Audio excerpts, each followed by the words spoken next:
Hello viewers, this is the third part of my talk. The title of this part is continuous functions.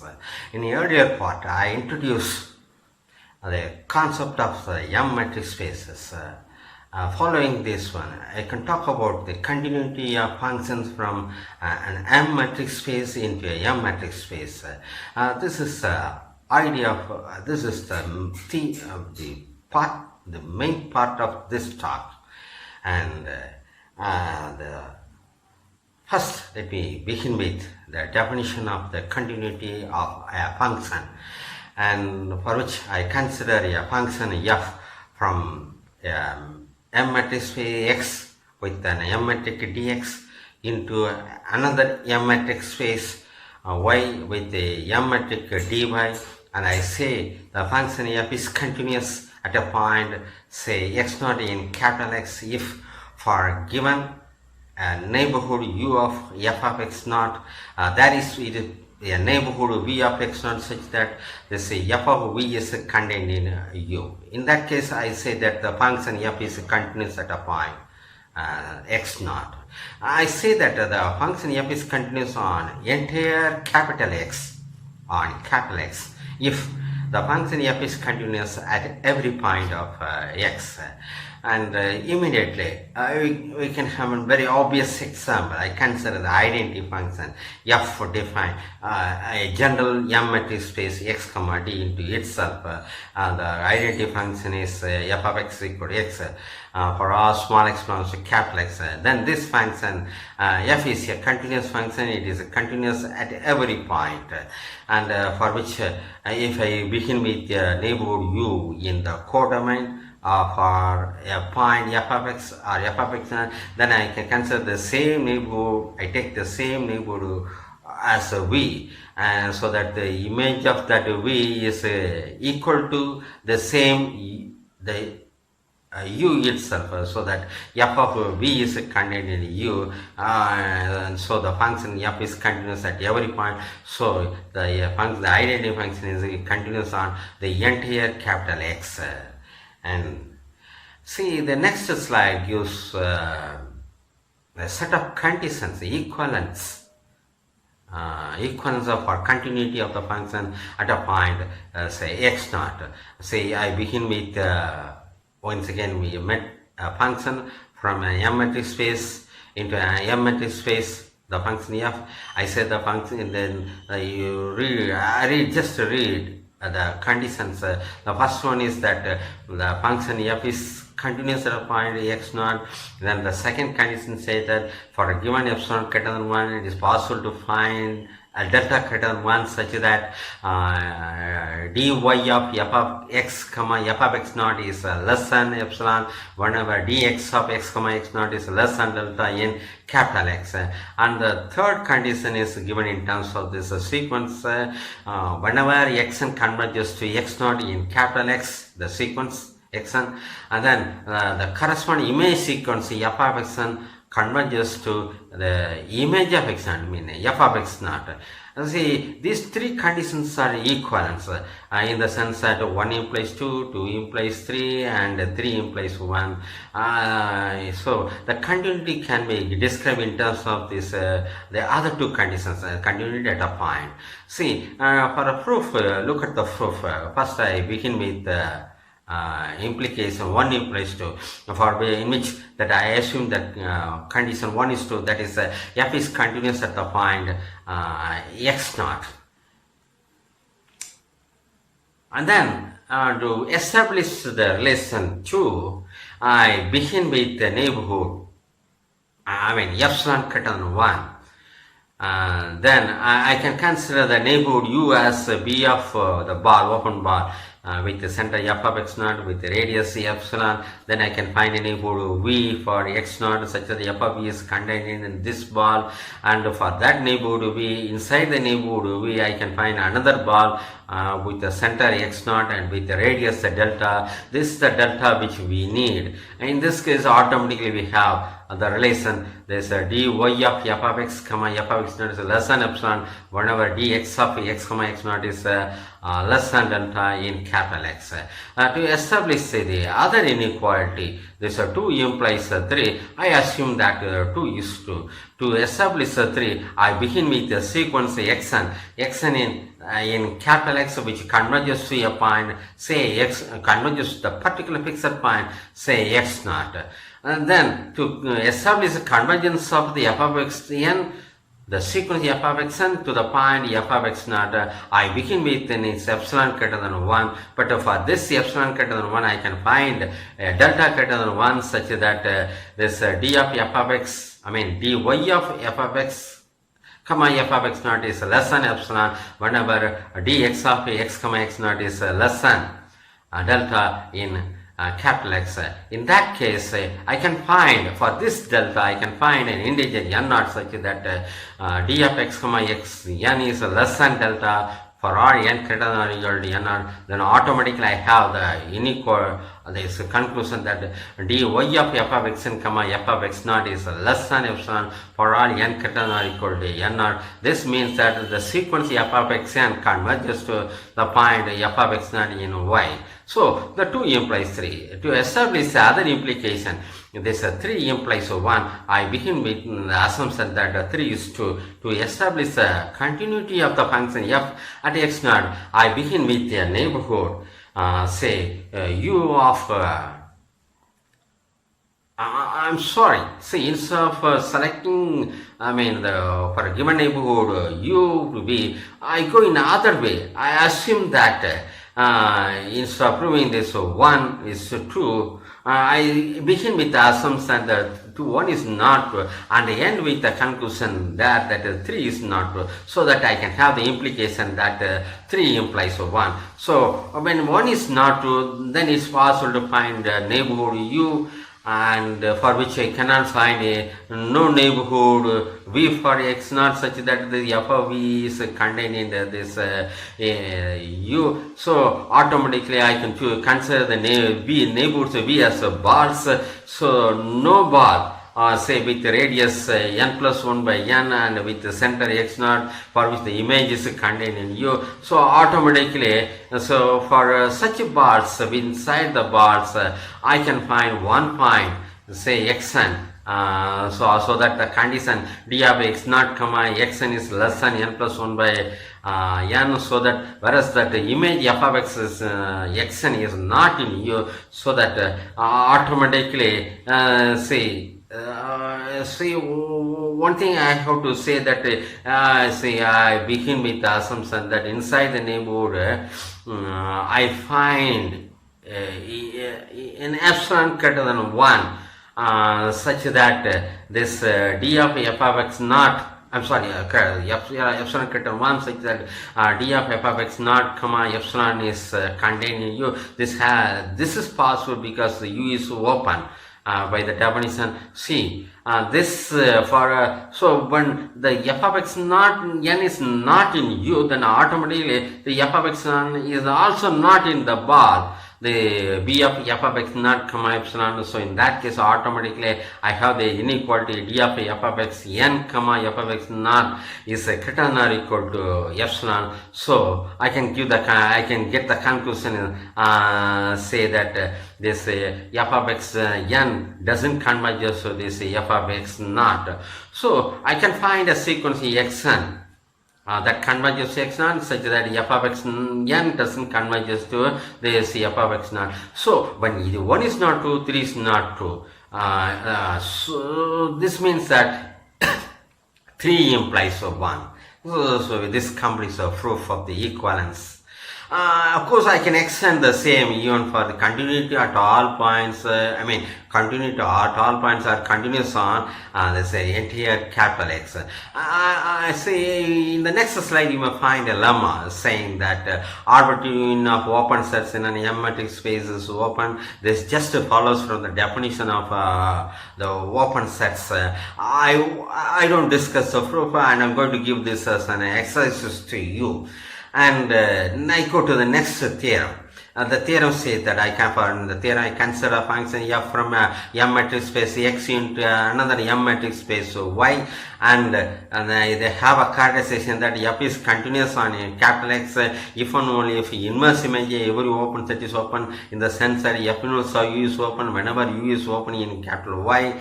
And see, let us recall that when I say that f is continuous on entire X, this means that f is continuous at every point. So with that understanding, let us go to the proof. And the proof, first I begin with the assumption that f is continuous on capital X. This means f is continuous at every point. And to establish the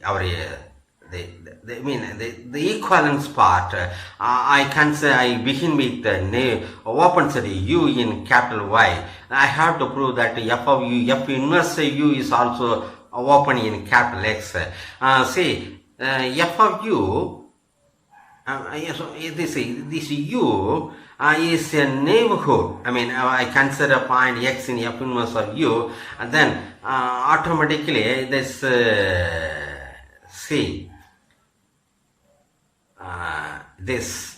I consider the point x not in u, I consider the point x in f inverse of u, then this f of x is in f of u, f of f inverse of u, this means f of u, u is a neighborhood of this f of x.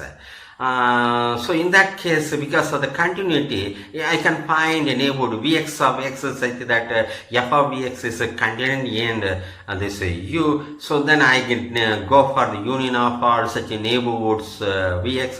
Then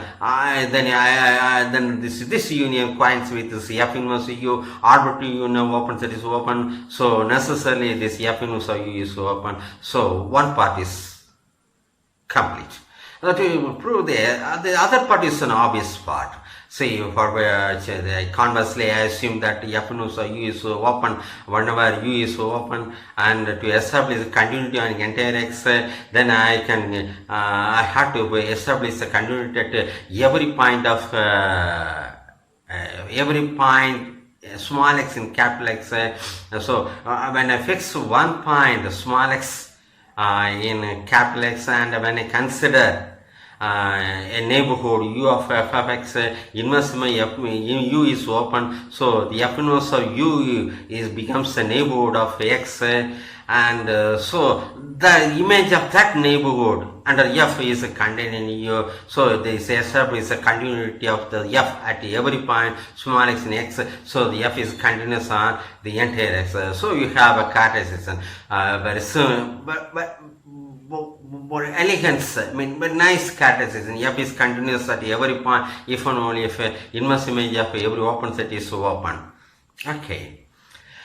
Then I consider another concept called uniform continuity. A function, once again I consider a function f from M matrix space x into M matrix space y. Then I say f is uniformly continuous, not at a point, not on the entire x.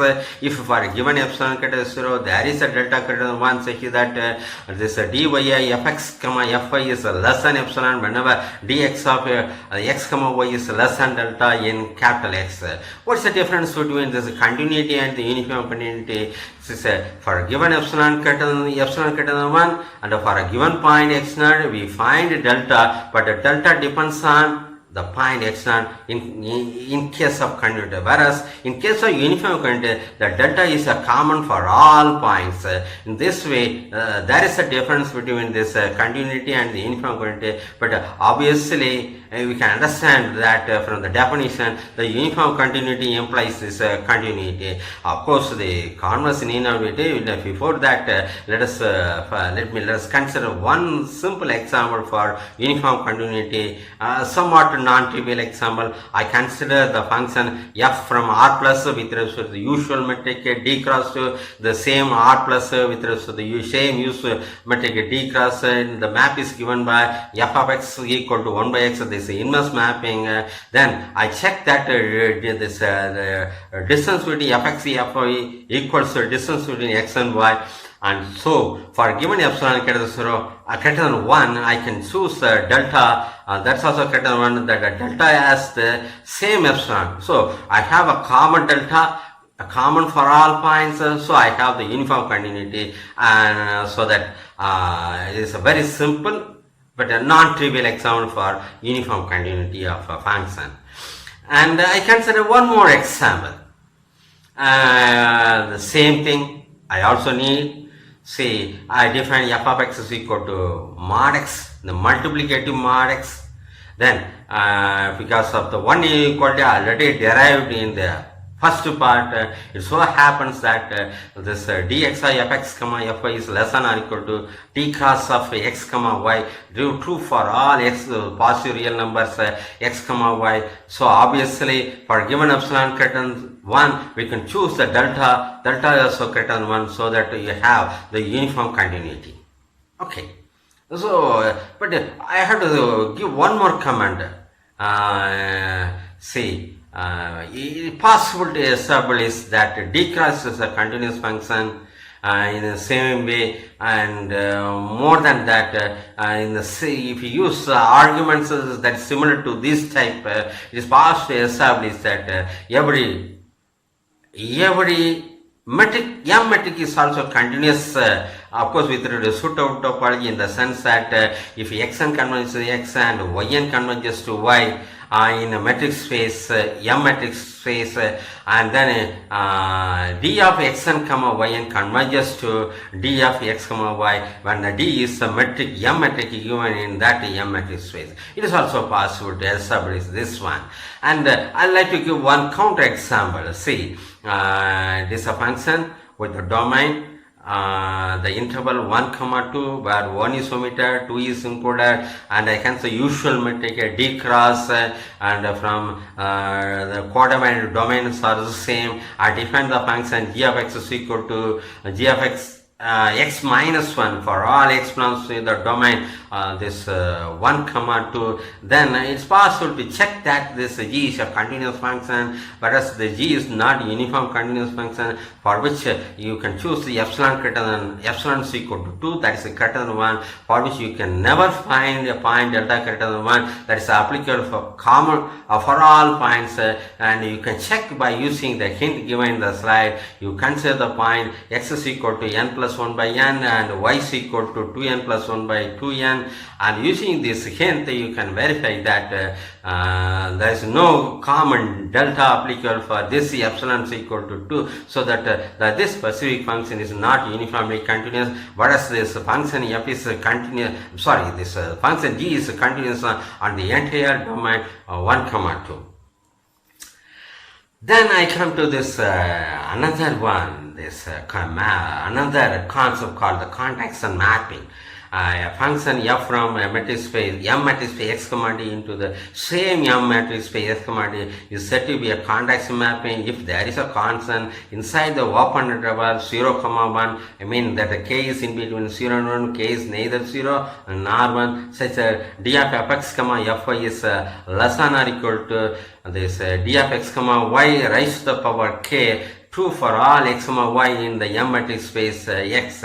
If this is true, then the mapping is said to be a contaction mapping, and you can check easily that this every contaction mapping should be uniformly continuous function, and the proof I mentioned that for a given epsilon greater than 1, you have to choose the delta to be in such a way that delta power k is equal to epsilon. Then automatically you can check that the condition for uniform continuity is satisfied, so that every contaction mapping is a continuous mapping, uniformly continuous mapping. In particular, every contaction mapping is a continuous on this entire capital X.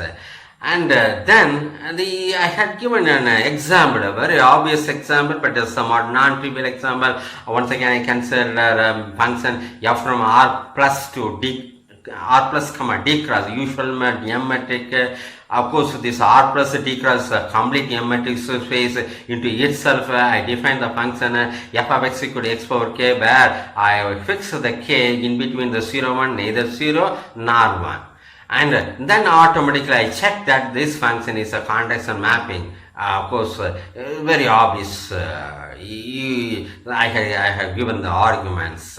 It is possible to provide a number of mappings which are condition mappings. Then I come to the definition of this another concept called the fixed point.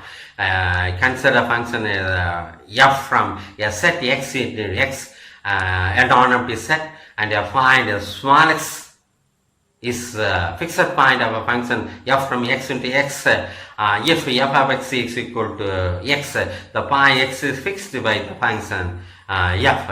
See, this concept is introduced in view of the possibility to say establish fixed point theorems. I have to make one comment here. Say many types of metrics or M metrics are introduced in research with the expectation that it is possible to derive many fixed point theorems. It's possible to derive many fixed point theorems even for this M metric spaces, but I give only one example. Only one example of this type of fixed point theorem, but applicable for M metric spaces, and for which the theorem is the Banach contraction principle. If let it k be between 0 to 1, and f be a function from complete M metric space, not just M metric space, complete M metric space, x multi into itself, so that it satisfies the contraction condition with respect to the constant k. And then f has a unique fixed point x star. Not only that, it is possible to consider this x star by means of the iteration formula. You begin with some x naught in capital X, you generate a sequence xn like this, xn plus 1 is equal to f of xn. Then this sequence xn converges to this unique fixed point x star. The idea of this one says unique fixed point x star can be approximated by means of the sequence xn, or it can be approximated by a particular the point xn when n is sufficiently large. See, the major application is solving equations. On many occasions, so happens that equations are converted in a fixed point type relation as g of x is equal to x, and we used to search for the fixed points, and the fixed points are automatically become solutions for equations. And so mainly people used to consider the fixed point theorems as applications for existence as well as constructing the solutions for equations, more specific differential equation as well as integral equations. I'll give not just an outline, I give proof of this the Banach contraction principle. Say d of xn plus 1 comma xn, this is a d of f of xn comma f of xn minus 1. Then I apply the contraction condition once, and I again apply the same inequality for this one, and so the k becomes the k square. When I apply the same thing continuously n times, and the end I have the inequality that is less than or equal to d of x1 comma x naught raised to the power k power n. Of course, this is true for all n is equal to 0, 1, 2, 3, etc. And then I, for m greater than n greater than or equal to 1, I have, by using the triangle type inequality, d of xn comma xm is less than or equal to d of x1 comma x naught raised to the power k power n divided by 1 minus k. But that particular term tends to 1 as n tends to infinity. It so happens that d of xn comma xm also tend to 1 as n and m tend to infinity. So I can give the conclusion that the xn is a Cauchy sequence. Being the metric is a complete M metric space, the Cauchy sequence should convert to some point, say x star. In that case, I can give the because of the continuity of the metric, I can give the conclusion d of xn plus 1 comma xn converges to d of x star comma x star, which is equal to 1. And we used, and because of that, once again, being the f is continuous and d is continuous, the same d of xn plus 1 comma xn also converges to this d of f of x star comma x star being the limits are unique, we have the conclusion that that d of f of x star comma x star is also equal to 1, and so that f of x star is equal to x star, and so this x star it becomes a fixed point. Now just now we established that the sequence converges a fixed point. This gives the existence of fixed point. Let us come to the next part, is the uniqueness part. In the next slide, suppose I have one more fixed point x apart from this x star, say, so that f of x equal to x, then I used to look at the inequality 1 less than or equal to, it is always metric values, m metric values greater than or equal to 1, d of x comma x star, this is less than or equal to d of f of x comma f of x star, because f of x equal to x and f of x star is equal to x star. When I apply the contraction condition, this is less than or equal to d of x comma x star raised to the power k. So some number that is greater than or equal to 1 is less than or equal to the same number raised to the power k when k is in between 0 and 1, when the k is neither 0 nor 1. That happens only when the d of x comma x star equal to 1. In that case, there is x equal to x star, so you have the unique fixed point. So we also established the uniqueness of the fixed point, and this completes a proof of the Banach conduction principle. Okay. And I end with a set of questions. I end the talk. I conclude my talk. And the first one is that I already told you, you can't prove yourself that arbitrary open set is open. In the same way, you try to considering the complements, you try to establish that finite, arbitrary intersections of this closed sets also close. See, on the other hand, you establish a finite union of open sets, finite intersection of open set is so open, and you may consider a function f of x equal to x in the last question, and you try to establish that this is uniformly continuous, but not a contradiction, because I stated that every contradiction should be uniformly continuous, but as the other one need not be true, and you try to provide a function that is not a continuous, example of a function which is not continuous at a point, at least at some point. With this, I conclude the third part. Thank you very much.